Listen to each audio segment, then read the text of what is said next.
நடிகைகள் கிரண், பூனம் பஜ்வா, தர்ஷா குப்தா வரிசையில் தற்போது தமிழ் சினிமாவின் இன்னொரு பிரபல நடிகையான நந்திதா ஸ்வேதாவும் சப்ஸ்கிரிப்ஷனில் சம்பாதிக்க முடிவெடுத்து களமிறங்கியது ரசிகர்களை அதிர்ச்சியில் ஆழ்த்தியுள்ளது. இன்ஸ்டாகிராமிலேயே நடிகைகள் இஷ்டத்துக்கு கவர்ச்சி உடைகளில் தான் போட்டோக்களையும் வீடியோக்களையும் வெளியிட்டு வருகின்றனர். அதைவிட எக்ஸ்ட்ரா பார்க்க வேண்டும் என்றால் எக்ஸ்ட்ரா காட்ட தயார். ஆனால் கட்டணம் செலுத்த வேண்டும் என சப்ஸ்கிரிப்ஷன் முறையை சமீப காலமாக பிக் பாஸ் பிரபலங்கள் தொடங்கி ஏகப்பட்ட மாடல் நடிகைகளும் ஆரம்பித்து கல்லா கட்டி வருகின்றனர். தெலுங்கில் விஷ்ணு பிரியா, மலையாளத்தில் அஸ்வினி எல்லாம் மாசத்துக்கு 1 கோடி ரூபாய் சம்பாதித்து வரும் நிலையில் நம்ம ஊர் பலூன் அக்கா அரோரா சிங்க்லேரும் பல லட்சம் சம்பாதித்து வந்ததாக தகவல்கள் வெளியாகின. இந்நிலையில் பட வாய்ப்புகள் குறைந்த நிலையில் 36 வயதாகும் நந்திதா ஸ்வேதாவும் சப்ஸ்கிரிப்ஷன் பக்கம் தாவி விட்டதாக நெட்டிசன்கள் ட்ரோல் செய்து வருகின்றனர். இனிமேல் கஷ்டப்பட்டு சினிமாவுக்காக சான்ஸ் தேடி அலைவதும் அட்ஜஸ்ட்மெண்ட் பிரச்சனையில் சிக்குவதெல்லாம் தேவையில்லாத ஆணிங்க. இன்ஸ்டாகிராமில் எப்படியும் சம்பாதிக்கலாம் என ஏகப்பட்ட சோசியல் மீடியா இன்ஃபுளுசர்கள் சிறுதுளி பெருவெல்லம்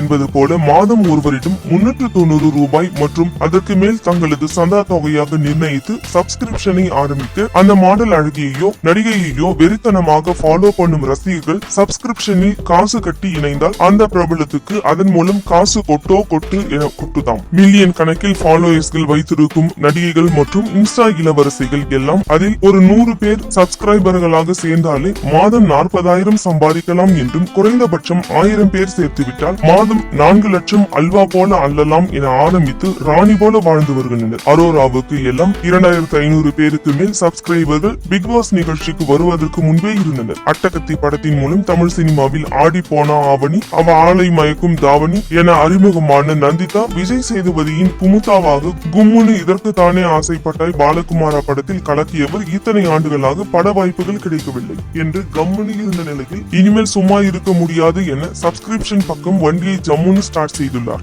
ஆரம்பித்த உடனே ஒரு 80 பேருக்கு மேல் குமுதா என நந்திதா ஸ்வேதா பக்கம் சப்ஸ்கிரைப் செய்து அவரது எக்ஸ்க்ளூசிவ் போட்டோக்களையும் வீடியோக்களையும் பார்த்து வருகிறார்களாம். கூடிய விரைவிலேயே 1000 பேர் சேர்ந்து விட்டால் குமுதா ஹாப்பி அண்ணாச்சு தான் என்கின்றனர். கடைசியாக வைபவ் நடிப்பில் வெளியாகி பிளாப் ஆன ரணம் படத்தில் 2024 நடித்திருந்தார். அதன் பின்னர் நந்திதாவும் ஒரு படமும் கிடைக்காத நிலையில் இப்படி இறங்கிட்டாரா என ரசிகர்கள் கேள்வி எழுப்பி வருகின்றனர்.